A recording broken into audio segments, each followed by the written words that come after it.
Guys, welcome back to my channel. कैसे हैं आप सब। आज की इस वीडियो में मैं आपके साथ शेयर करूंगी कि हम घर में ही नेचुरल चीज़ों से फेशियल कैसे करें। घर में नेचुरल इंग्रेडिएंट से फेशियल करने से आपके चेहरे में चमक आएगी और अगर आपकी स्किन लूज हो गई है तो उसमें भी एक कसाव आएगा, यानी कि आपकी स्किन टाइटन अप होगी। वैसे तो हम पार्लर जाकर भी अच्छे से अच्छा फेशियल करवा सकते हैं, लेकिन क्या होता है कि ये काफ़ी कॉस्टली होता है और सभी लोग इसे अफोर्ड नहीं कर सकते और इसके साथ ही इसमें कोई ना कोई केमिकल प्रेजेंट होता है, जबकि घर में यूज होने वाले सभी इंग्रेडिएंट्स नेचुरल होते हैं और इनका कोई भी साइड इफेक्ट नहीं होता है। तो आज ही आप अपनी किचन में जाइए और किचन में इजीली मिलने वाले होममेड इंग्रेडिएंट्स के साथ फेशियल कीजिए। इन नेचुरल चीजों का यूज करके घर में किया गया यह फेशियल आपको अमेजिंग रिजल्ट देगा।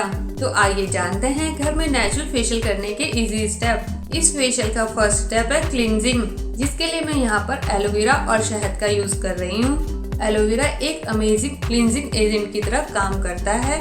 ये आपकी स्किन को साफ करके स्किन से गंदगी, एक्स्ट्रा ऑयल को क्लीन करता है। इसके लिए आप इस तरह से एलोवेरा का छोटा सा फ्रेश टुकड़ा लें और इसके ऊपर थोड़ा सा शहद डालकर अपने फेस में रब करें।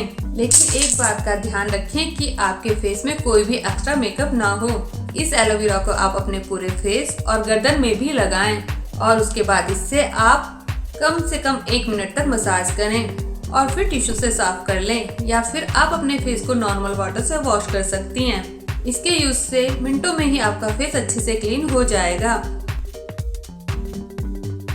इस फेशियल का सेकंड स्टेप है स्क्रबिंग, जिसके लिए यहाँ पर मैं यूज कर रही हूँ aloe vera gel, sugar and honey. ये तीनों इंग्रेडिएंट्स आपकी स्किन में मैजिक की तरह काम करते हैं। यहाँ पर मैंने फ्रेश एलोवेरा का यूज किया है, लेकिन अगर आपके पास फ्रेश एलोवेरा जेल नहीं है तो आप मार्केट बेस्ड एलोवेरा जेल का यूज कर सकते हैं। अब हमें इन सभी इंग्रेडिएंट्स को अच्छे से मिक्स करना है और उसके बाद हमें इससे अपने फेस में 2 से 3 मिनट तक स्क्रबिंग करनी है। यह स्क्रब सभी डेड स्किन सेल्स को हटाने में हेल्प करेगा और आपकी स्किन को ब्राइट एंड यंग बनाएगा।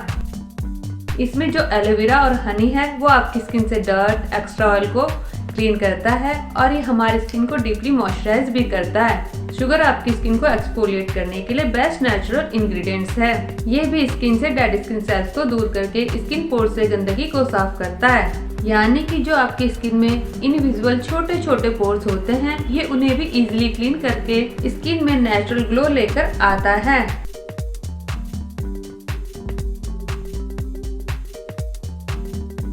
थर्ड स्टेप में हम फेस पैक अप्लाई करेंगे, जिसके लिए मैं यूज कर रही हूँ टर्मरिक, बेसन, रॉ मिल्क एंड हनी।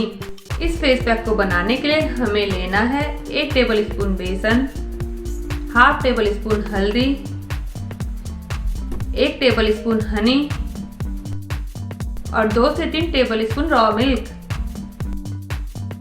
और सभी इंग्रेडिएंट्स को अच्छे से मिक्स करके एक स्मूथ पेस्ट बना लेना है। इसके बाद आप इस फेस पैक को अपने पूरे फेस में अप्लाई कीजिए और इसके साथ आप इसे अपनी नेक एरिया में भी लगा सकते हैं और फिर आप इस फेस पैक को नेचुरली ड्राई होने दें। यह होममेड फेस पैक आपकी स्किन में कसाव लाएगा, यानी कि आपकी स्किन को टाइटन करेगा और आपकी कॉम्प्लेक्शन को इम्प्रूव करेगा और इसके साथ ही आपकी स्किन को डीपली मॉइस्चराइज भी करेगा। 15 मिनट्स के बाद आप इसे नॉर्मल वाटर से वॉश कर सकते हैं। फोर्थ स्टेप है टोनिंग। टोनिंग के लिए मैं यहाँ पर रोज वाटर का यूज कर रही हूँ। अपनी स्किन में फेस पैक लगाने के बाद टोनिंग करना मोस्ट इम्पॉर्टेंट है। इसके लिए आप रोज टोनर का यूज कर सकते हैं या फिर आप रोज वाटर को कॉटन की हेल्प से अपने पूरे फेस में अप्लाई कीजिए। टोनर के यूज से आपकी स्किन हाइड्रेट रहती है। इस फेशियल का लास्ट स्टेप है मॉइस्चराइजिंग। मॉइस्चराइजिंग क्रीम बनाने के लिए हमें चाहिए 1 table spoon aloe vera gel, 1 table spoon almond oil. Next add करेंगे 1 टेबल स्पून ऑलिव ऑयल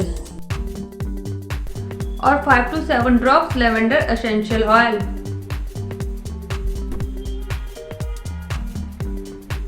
और इसे अच्छे से मिक्स करके क्रीमी पेस्ट बना लें। इसके बाद आप इससे अपने पूरे फेस में अच्छे से मसाज करें और इसे ऐसे ही छोड़ दें। ये मॉइस्चराइजर आपकी स्किन को सॉफ्ट और स्मूथ बनाएगा।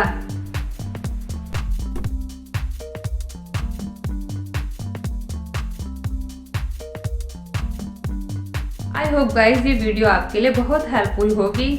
आप इस स्टेप बाय स्टेप फेशियल को ट्राई कीजिए और अपने एक्सपीरियंस मेरे साथ शेयर कीजिए।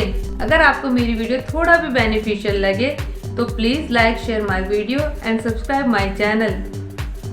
मिलती हूँ एक नए टॉपिक के साथ। Till then take care and bye bye.